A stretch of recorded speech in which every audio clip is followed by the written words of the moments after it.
Assalamualaikum warahmatullahi wabarakatuh. Hello everyone, nice to meet you. Nah, di video kali ini kita akan belajar tentang obligation and prohibition.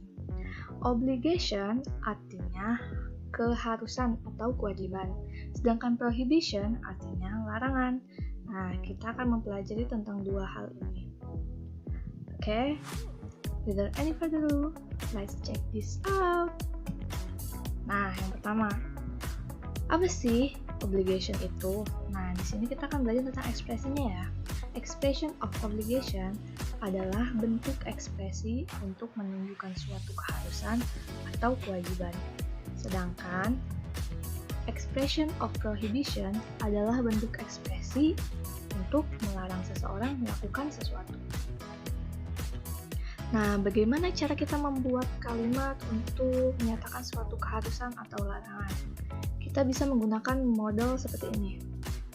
Untuk obligation atau keharusan, kita bisa menggunakan must, have to, or has to. Nah, ini dua-duanya artinya keharusan atau harus.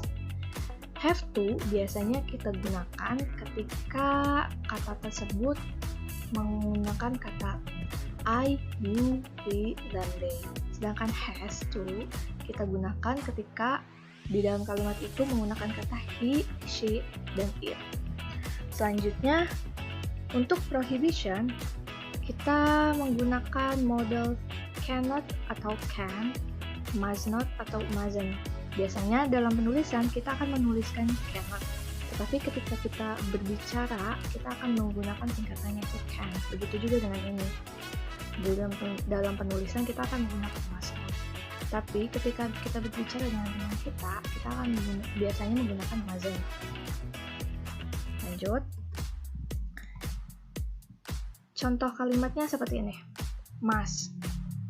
Must biasanya digunakan untuk keharusan yang berasal dari diri kita sendiri, tanpa paksaan dari luar atau dari orang lain. Seperti contohnya, I must go home right now. Saya harus pulang sekarang. Nah, hal ini dilakukan tanpa ada paksaan dari orang lain, tapi kesadaran dari diri sendiri. Selanjutnya, have to or has to. I have to wear uniform at school. Saya harus menggunakan seragam di sekolah. Dan ini menggunakan I, jadi menggunakan have to. Selanjutnya, Fanny has to clean the house before our parents come. Fanny harus membersihkan rumah sebelum orang tuanya datang. Di sini kenapa kita menggunakan has? Karena Fanny adalah she atau perempuan. Nah, yang contoh have to atau has to ini dilakukan karena ada dorongan dari luar atau ada alasan dari luar. Seperti kita menggunakan seragam di sekolah karena peraturan di sekolah seperti itu. Dan ini kenapa Fanny membersihkan rumah sebelum orang tuanya datang? Agar dia tidak dimarahi oleh orang tuanya. Next, expression of prohibition. Yang pertama yaitu cannot atau can. Contohnya, you cannot sleep in the class. Kamu tidak boleh tidur di kelas. Mustn't or must not. Contohnya, student must not bring the phone to the school. Murid-murid tidak boleh membawa handphone ke sekolah. Jadi arti can sama must not ini sama ya. Dua-duanya artinya tidak boleh. Nah, jika kalian ingin membuat kalimat untuk obligation dan juga prohibition, kalian bisa menggunakan bentuk seperti ini. Yang pertama subject, kemudian must atau have to, lalu verb, dan yang terakhir complement atau object. Contohnya, I must go home right now. I sebagai subject, must untuk modelsnya, kemudian verbnya ada go home, dan complement atau objeknya right now.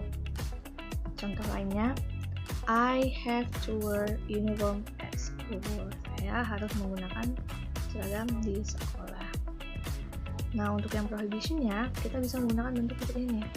Subject, cannot atau must not, kemudian verb, dan yang terakhir complement atau object.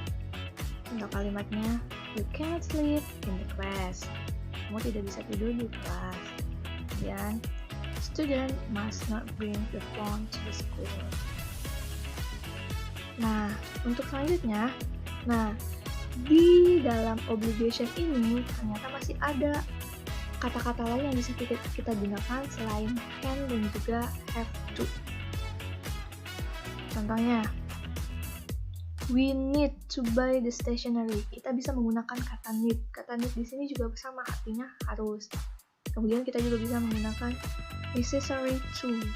Harus juga sama artinya. Contohnya, it is necessary to bring umbrella because it's raining outside. Kita harus membawa payung karena di luar hujan. Kemudian yang terakhir ada obligatory to. Contoh kalimatnya, it is an obligatory to study before examination. Adalah sebuah keharusan untuk belajar sebelum ujian. Nah, di dalam kalimat untuk melarang atau prohibition juga ada beberapa kata lain yang bisa kita gunakan. Seperti ini, not allowed, dilarang atau tidak boleh, artinya sama ya. Kemudian ada forbidden, ini artinya dilarang juga atau tidak boleh, sama saja. Contoh kalimatnya, making a noise is not allowed in the library. Membuat keributan dilarang di perpustakaan, atau membuat keributan tidak boleh di perpustakaan. Bringing food and drinks from outside is forbidden in Dufan. Membawa makanan dan minuman dari luar dilarang di Dufan. Oke, untuk lebih jelasnya kita lihat percakapan di bawah ini. Hello Pep, do you know that coronavirus in Rangkas Bitung is more increasing? Are you sure? Oh my god, what should we do, Linda? Yes, Pep, is reportedly in social media. We must maintain our health and always washing our hands. Yes, we need to do it. And don't forget, we have to use masks when we go outside and bring our hand sanitizer. Yes, that's right. We must not gather together with many people. That's right. Alhamdulillahirrabbilalamin. Thanks for watching the video. And see you later. Sampai jumpa di video berikutnya. Wassalamualaikum warahmatullahi wabarakatuh.